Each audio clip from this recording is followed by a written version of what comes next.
Okay, so here we have the Subaru XV on a 14 plate. I'm going to start off by showing you around the outside of the car, and then we'll hop in and run through some controls on the inside. From the outside though, you can see it's a 5-door car with alloy wheels. Let's start off inside the boot and then work our way around the rest of the car from there. As we approach the back of the car, you can see we have the tow bar. Plenty of boot space as well, along with that 60/40 split folding rear seat should you wish to increase this space even further.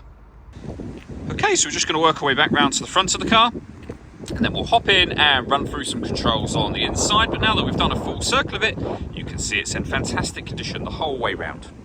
Just briefly before we climb in, I think it's well worth seeing the interior from this exterior point of view. There's plenty to run through on the dashboard, so let's hop in and we'll do that now.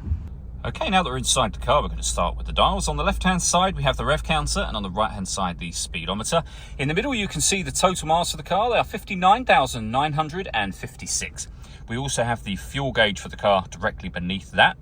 If we back out to the steering wheel, on the right-hand side, we have cruise control, and on the left-hand side, we have stereo and phone controls. The buttons down here will change the information on this screen just here. So we have various bits of kind of driving data, fuel economy information available on that right hand side.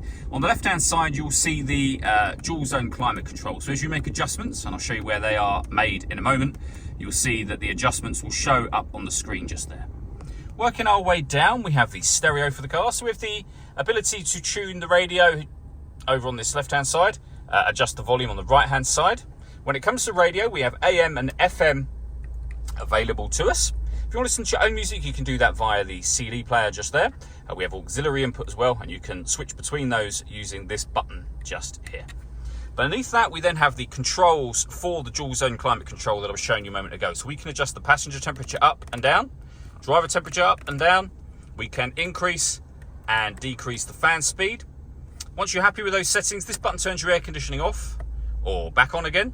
Or you can hit auto. The car will now maintain the temperatures you've asked for by taking control of the fan speed and the direction of the air for you. Any manual adjustment will override auto straight away.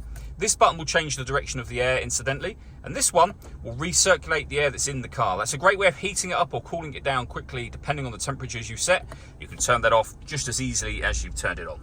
Beneath that, we have some storage and a 12-volt charging socket.